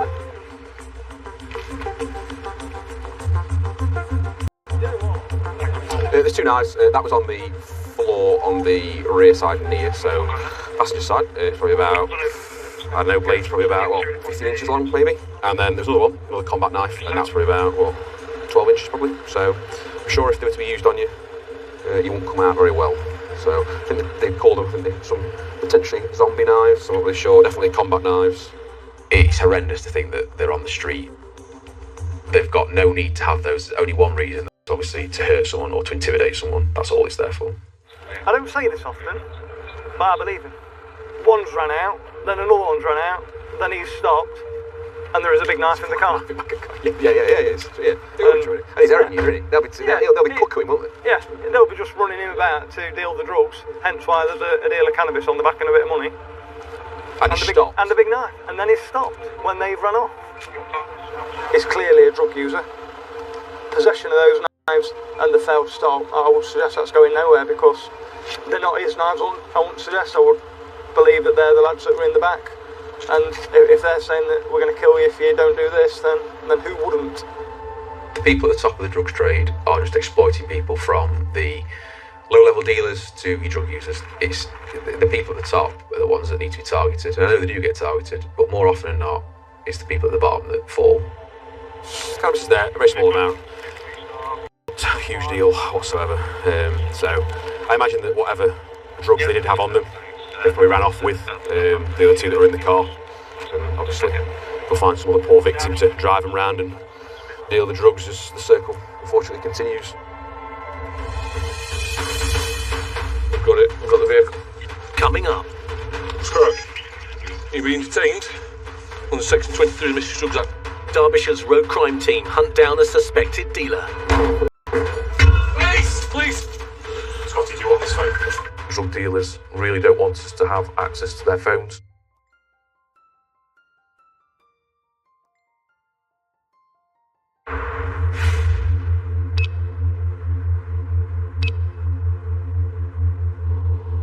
It says bright daylight, so we haven't even got the cover of darkness to assist us at the moment. Millions of pounds worth of drugs are trafficked around Derbyshire every year. There's nothing there, is there? To give us any kind of cover. Not down there either. PC Nick Lovett and the road crime team are tasked with cracking down on dealers. Our main work on the unit is drug related. These individuals are dealing controlled drugs within Derbyshire. We will actively hunt these people down. Persistence and patience is key in our role. We're given a tasking and we won't stop until that tasking is complete. Even though we are in plain clothes, in plain cars, and there's persons on the unit that have worked this area as a beat area before coming onto the unit, so we're all quite well known for some reason. Nick and the team are responding to intelligence about a local suspected dealer. We get information linking this individual to the supply of controlled drugs believed to be Class A drugs in the area of Ripley and surrounding areas. The main aim of the game today is to go out, locate him, stop him, search him, and see what we find on him. Yeah, Victor 4 will find a plot location. Is that plot location near Vex Crest? Yeah. Sergeant Luke Christian and PC Dave Bull are also on the lookout. The individual is linked to certain properties in the Ripley area. We know he has access to certain vehicles, but those are the main source of our attention. The vehicle we're looking out for, one of them is a Nissan Qashqai, and the other is a Ford Transit Connect. We'll just try and get as close to him as we can in plain clothes and plain cars, and jump on him before he can run. The challenges that we'll face where we want to be looking is staying undiscovered really by the locals. We have to look at an area and we have to judge how long we can reasonably stay in the area for. Hey mate, it's Nick. I'm literally on plot. Where do you want me to cover, mate? Just walk up, out the way of each other, somewhere around there, do not follow us for. It will do, mate. Will do. But after 4 hours, there's no sign of the suspect. He'll live to fight another day, doesn't he? But he will come at some point. And we have to get lucky once. He has to be lucky every day he goes out with a load of drugs, so we have to go again another day. We've got 4 unmarked cars out. Yeah, it's just a case of flooding the area with police cars and trying to find him. And that's just how our work is. We don't give up. There's no sightings of the van or the Qashqai. We're standing it down. Day 1, nothing. Day 2, still nothing. Day 3, again, drawn a blank. He lives to fight another day. We will go again, and again, until we've stopped the person that we need to stop.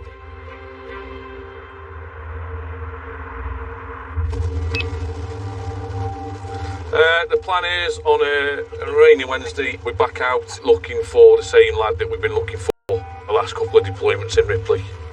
We're back out with 4 unmarked cars to try and locate him, see if we can get him stopped. And here we are on day 4, going again. You have to be a little bit patient, not force it. You can get a little bit downhearted when day after day after day that you don't get a result, but when you do get the result, it makes it all better. Scotty, I missed a little bit of that. What have you got, mate? We've got it. We've got the vehicle. One of my colleagues has seen the subject vehicle turning into the car park and into a parking bay.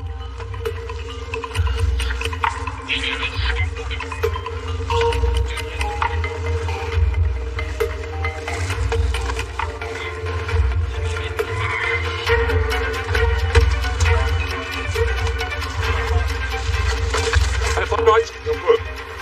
How's it going? Alright, mate. Okay, mate. What's correct? At this moment in time, you're being detained under Section 23 of the Mischievous Drugs Act for the purpose of search and information linking you and the vehicle to the supply of controlled drugs. Okay? Obviously, the objective of the search is to find out if you're in possession of any controlled drugs or not. Okay? You've just been in bought some. Where is it? In the middle? Yeah. Where? In that egg thingy. In that egg thing? Yeah. Right, I'm going to hand you over. Yeah, I've got all them. Where is it? In the middle egg. Okay. Little Kinder egg. In the egg. What is it? What is it? Cocaine.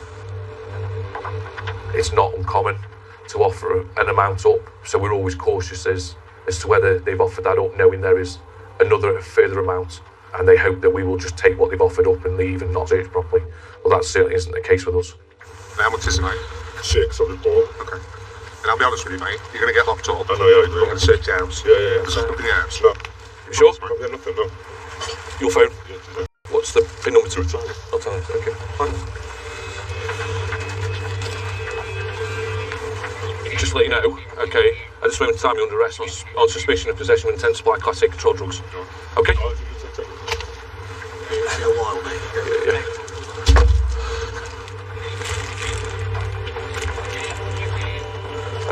A Kinder egg, which contains a quantity of little small dealer bags of white powder, which he's saying is cocaine. So he's off to custody, and now we are going to go and do a search at his home address. A little bit of time is of the essence, really, because he's quite well known, so we need to get to his address quite quickly.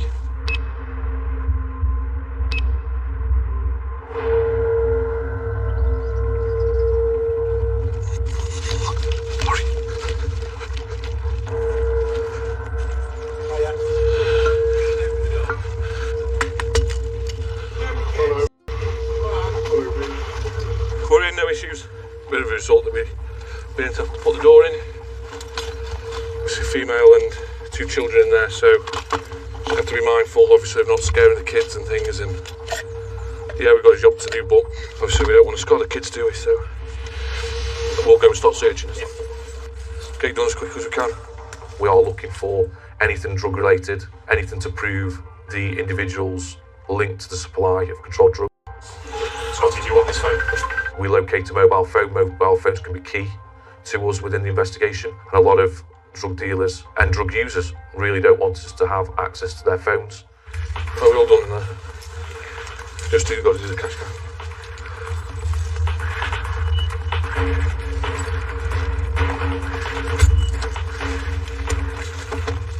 Very clean, very tidy. Come on, Ed. Come on, Ed. Do you want us to go in before you get there? We're going to a linked address that we've also got a warrant for, so we're just going on to that address quite quickly, really.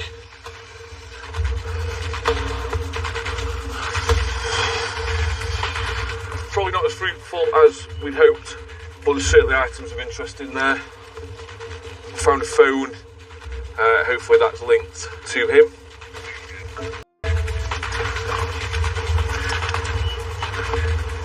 What number? Is this it? Yeah?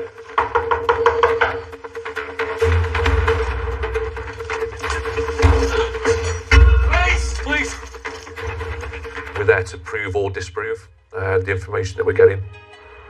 That these individuals are actively dealing controlled drugs from properties on the streets within Derbyshire. Nothing further is found at the second address. Nick and the team return to base to check in the evidence. We've found a quantity of drugs, mobile phones. When it's all pieced together, I believe that it will prove his involvement in supply of drugs. Persistence does pay off. Keep going and going and going, and that's down to the team's work ethic and drive to be taking these individuals off the street. He then failed to stop for us and thrown out them 5 bags of white powder. Coming up, a suspect tries to ditch the evidence. It was suspected to be Class A, possibly crack cocaine. Drug test, you mean? Yeah. So on the test line, you can already see there's a line coming up. No, you can do it. No, never do it.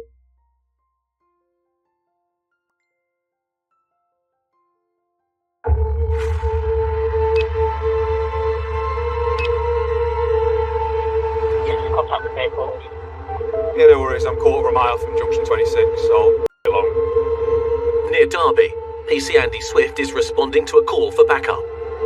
There's been a report earlier on of a vehicle that's made off from some Amber Valley divisional officers where they've stopped it, and then when they've got out, it's drove off and it's thrown a load of packets with white powder in. So I'd imagine it's probably drugs related. Doesn't take a genius to work that out. I think by pure chance they've located it again, and it's actually been located, I think, parked up.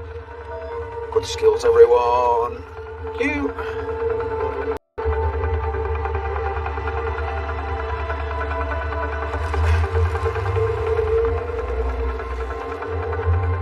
Hey up, mate, you alright? We just come across as this. It's quite good news, isn't it, mate? Not liked it. No one. Yeah. Was it you who failed to stop for earlier on? Yeah. Was it? We'll have the car, but I think it'll need proper search. Do you want to shift this if we've got Kia? Go up to Screwfix. With the car on a busy road, officers decide to relocate to a car park to search it properly. Want me to drive that? Yeah, if you want, then we'll still all go up in convoy. How's that? We got keys for this. Mate, it's here on the dashboard, I think. Yeah, we'll follow you up. So we're just going to go and drop the car off for a better location. If your car's believed to be involved in drug dealing, obviously we've got the power to search it, and we're going to search every inch of that car to try and find the evidence that we need to potentially end up prosecuting someone. We don't want to let anything get past us. So we were driving along, a vehicle's gone past us at the junction, high rate of speed, so we've gone behind it with the intention of stopping it and wondering why it was going so quick. He's then failed to stop for us and thrown out them 5 bags of white powder from the driver's window. We've then managed to locate this vehicle in the next town over and secure the driver, and he's currently arrested pending interview. He's suspected to be Class A, possibly crack cocaine. No further drugs are found. Has he got any insurance or it's all? No. But now they need to check whether the suspect is driving legally.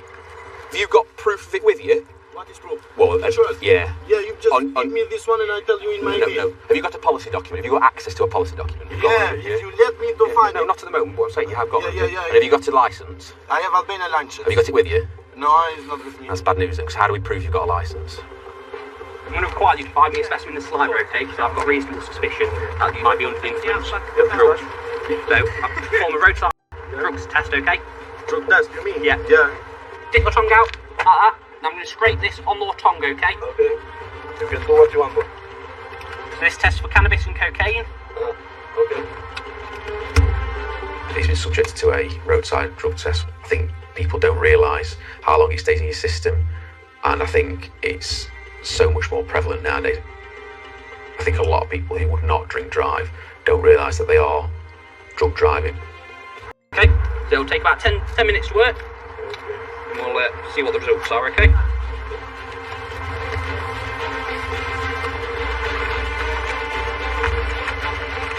Yeah, you want to come sit in their car for us? My car? No, their car. My car. Police station. Police station? Yeah. Why? You're under arrest. Arrest? Come on. Why arrest?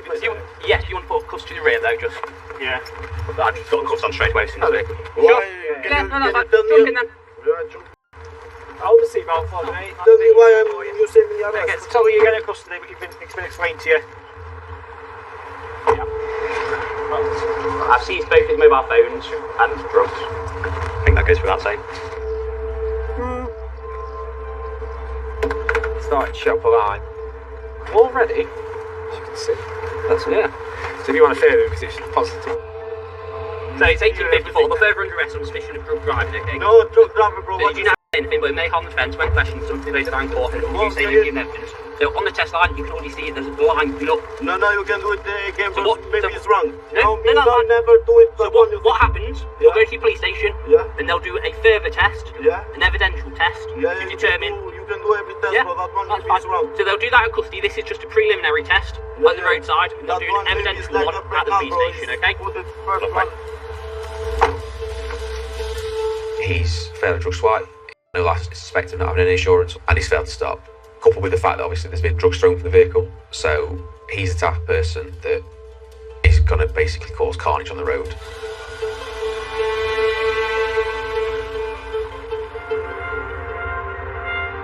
With more than 200,000 drug offences recorded across England and Wales every year, the police are clamping down. The use of counterlised drug supply is massive, and it is a countrywide problem. It's very easy money. You can see why people who haven't got much in life, like a lot of these unfortunate people haven't, do what they do. Ideally, we'd like to take out the top people, but to get near anywhere like that is proving difficult. So you tend to target your kind of medium criminals involved in it, maybe the ones that are being used as mules to move the drugs around the country. They've been fighting the war on drugs for many, many decades before I was born, and they'll still keep fighting it. It's all well and good the police doing our bit, but you're scratching the surface, and as soon as you stop one person who's at the bottom of the chain dealing drugs, someone has replaced them 3 hours later, just doing the same thing again. For every car that we stop, there's probably 10 that manages to get through the net and goes on to deliver and makes a lot of money out of it. But if we just rolled over and gave up and said, well, we fight a losing battle, then what's the point? So we'll always try his best. And even if we take one car out, at least it's one car that's not then going on to sell drugs or ruin somebody else's life through crime. In this episode... Get out of the car! Get on the floor! Get on the floor! Scuffs, you've got him. The driver caught transporting £1 million worth of drugs I'm just a driver. was remanded in custody. This is the largest amount that I've ever seen or had any dealings with. At court, he received a 30-month prison sentence for drug dealing. Hello? Where's your number plate, my friend? The rider on the electric bike The vehicle's into the fields. was never traced. So stop. Call the unit to me, please. Suspect who claimed he was being exploited by armed drug dealers I've just had the knife in my back. was arrested for dangerous driving, failing to stop, possession of an offensive weapon, and possession of cannabis. Oh, we've got another one. But released without charge. That'll be what I had in my back. And no action was taken for drug driving. You've been detained? The man the road crime team arrested was found guilty of drugs possession and cannabis supply. Where's it? In the middle, in the egg. Looking drug. He received a 12-month suspended sentence and 200 hours unpaid work. And the driver who allegedly failed to stop the police and threw drugs out of the car This test for cannabis and cocaine. Started to show up a line. Already? No, you can do it again. So what? Maybe it's wrong. No, Never do it. remains under investigation while police await the results of further drugs tests.